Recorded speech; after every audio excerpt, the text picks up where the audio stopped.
In this fight, what rounds do you believe that you won? All three, first three, easily. First three.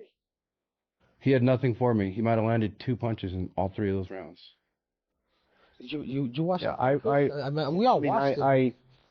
4 and 5, He he took me down 4 and Yeah. 5, but I got up in 1.5 seconds. Like, now that counts as nothing. He took me down. In February 2020 at UFC 247 in Houston, the undefeated Dominick Reyes 12-0 stepped into the octagon against Jon Jones for the light heavyweight championship, leading to one of the most controversial decisions in recent UFC history. Reyes landed clean strikes, stuffed Jones's takedowns and pushed the champion to his absolute limit. Yet the judges scored the fight 48-47, 48-47, and 49-46 in favor of Jones. The shocking part, 14 out of 21 media outlets scored the bout for Reyes, and even UFC CEO Dana White believed Reyes had done enough to win. What rounds do you believe that you won? All three, first three, easily. First three. He had nothing for me. He might have landed 2 punches in all 3 of those rounds. You watch Yeah, it? I mean, we all watched it. 4 and 5, He he took me down 4 and Yeah. 5, but I got up in 1.5 seconds. Like, now that counts as nothing. He took me down, wasted energy, I got up and then elbowed him. But here's where the story takes a dramatic turn. Instead of granting the immediate rematch that both fans and Reyes demanded, Jon Jones made a shocking move by vacating the light heavyweight title in August 2020 and transitioning to heavyweight. According to Reyes, this decision wasn't about seeking new challenges, it was about avoiding him. On a recent episode of the Pound for Pound podcast, Reyes didn't hold back, stating, "If you guys don't remember, after that fight, I lobbied for the rematch for the entire year, and he dropped the belt and went to heavyweight. Literally, that's what happened. People forget that, too. He ran from me. He said, 'You're not paying me enough to fight that guy. He's too dangerous.'" That was literally his response. Nice right hook. That one hurt. That one hurt his eye. Nice right hand. Left hand by Reyes lands. He's following up with combination. Another one. He's on him. But Reyes didn't stop there. He went after Jones's character and his recent retirement antics, accusing him of constantly misleading fans. He does this thing where he just strings everyone along, lies, says one thing, then another, and acts smug about it, Reyes said. "He's arrogant. He's not genuine. Man, we just want a real answer from him, not some bullcrap while he strings everybody along." I did. If you guys don't remember, after that fight, I lobbied for the rematch for the entire year, and he said, "Drop the belt," and went to heavyweight. Literally, that's what happened. Like, people forget that too. Like, he ran for me. He said, "You're not paying me enough to fight that guy. He's too These are dangerous." serious accusations from a fighter who believes he was robbed of both a victory and a rightful rematch. But the controversy doesn't end in 2020, it carries into Jon Jones's recent heavyweight reign. Fast forward to 2025, Jones captured the heavyweight title by submitting Cyril Gane in 2023 and later defended it against Stipe Miocic. Meanwhile, Tom Aspinall rose to become the interim heavyweight champion, setting the stage for what should have been an obvious unification. Thing that he does, and he just strings everyone along and lies and tells this and says that, and then he's like smug about it, and then he's arrogant, and he's not being genuine, man. We just want a genuine answer out of you, bro, not some bullcrap, string everybody along, tell them, "Oh, well, maybe this, oh, interesting." But in June 2025, Jones stunned the MMA world by announcing his retirement and relinquishing the heavyweight title without ever facing Tom Aspinall. Aspinall had waited nearly 600 days for his long-awaited unification bout, only to be promoted to undisputed champion by default. Now, he is set to defend the title against Cyril Gane at UFC 321 this October. I want to say God bless him moving forward. We move on. I'm the undisputed heavyweight champion of the world. Get this division moving again. Contenders are getting sick of it. Even the fans are getting sick of this stuff. So, John's retired and it's time to move on. If one guy's thinking about retiring, he's retired. I'm thinking about making the heavyweight division great again. I'm here to fight, man. And it doesn't matter who it is. Cyril Gane, Derek Lewis, Brock Lesnar, whoever it is, I don't care. I want to fight everybody, get some excitement back in this division. Let's not talk about Jon Jones anymore, man. I wish him all the best in the future. I'm the active guy. I'm going to fight somebody. That's going to be announced pretty soon. Let's get it on. I said a thing a long time ago. I'm going to retire John without even fighting him. That's what's happening. But here's where things get even more controversial. Just weeks after announcing his retirement, Jon Jones re-entered the UFC drug testing pool and expressed interest in fighting at President Trump's planned White House UFC card in July 2026 to Dominick Reyes. This is part of a familiar pattern. On the podcast, he vented his frustration, saying, "Are you going to fight or not?" That's what everybody is mad about. He's just playing with all of us. If you're done, say you're done. If you're not done, say, let's go. Don't say we'll see, or tease a big announcement and then deliver nothing. Now, UFC 321, October 21st, October 25th, Etihad Arena in Abu Dhabi. Tom Aspinall will face Cyril Gane. Aspinall has 15 wins, and all of them are by finish. Gane is the #1 ranked heavyweight. You can go to This controversy raises larger questions about fighter obligations and championship integrity. Dominick Reyes is now 35 with a 14-4 record that has battled back from a 3-fight losing streak with impressive wins over Dustin Jacoby and Anthony Smith. He is scheduled to face Nikita Krylov at UFC 314 on April 12, 2025. In Miami, a bout that could move him one step closer to another long-awaited title shot. Are you gonna fight or not? You gonna fight or not? I think that's what everybody's mad about. It's just trying to play with all of us, bro. Like, just tell, if you're done, say you're done. If you're not done, say let's go. But I want more money, or I want this. And that's it. Don't say, well, we'll see. There's a big announcement coming out, and then it's nothing. Meanwhile, 38-year-old Jon Jones, with a record of 28-1, continues to be celebrated as one of the greatest fighters of all time. Yet his legacy grows increasingly complicated amid accusations of avoiding dangerous opponents. The lingering question is whether his actions are about money, legacy protection, or something else entirely, and whether fans will ever get the long-awaited rematches and unification bouts they've been demanding. From a business standpoint, Jones has always been a master of leverage, fully aware of his value and unafraid to use it. But critics argue there's a fine line between smart business and outright manipulation of the sport's Will ever break integrity. your record as youngest champion? No, I was a lot younger when I came into the sport. Yeah. I started really young at a super high level. I don't believe people will break, just like the winning, all the winning, on the highest level. It's going to be very hard to do, especially as the sport progresses. Just like anything, things get better. The science, the training, the methods get better.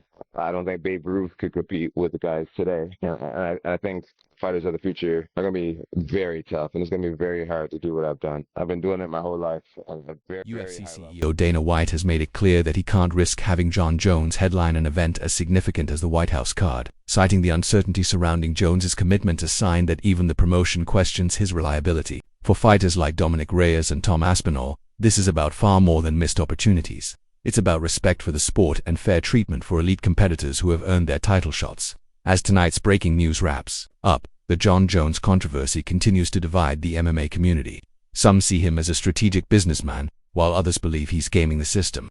But one thing is undeniable: his actions are affecting other fighters' careers and, with damaging the sport's credibility. Dominick Reyes has made his stance crystal clear. Jon Jones ran from him in 2020. And he's doing the same to Tom Aspinall in 2025. The only question now is whether Jones will finally address these serious accusations, or continue what Reyes calls stringing everyone along. That's all for tonight's MMA breaking news. Stay tuned for the latest updates in this ongoing saga. Until next time, keep fighting. Fight fans. risk putting him in big positions, in a big spot, and have something go wrong. Yeah, especially the White House card. Joe Rogan, the longtime UFC commentator and podcast king, has delivered a clear message supporting Dana White's controversial decision to ban Jon Jones from the upcoming White House UFC event. But here's the kicker: this isn't just about one fight. It could mark the beginning of the end for Bones Jones's legendary career.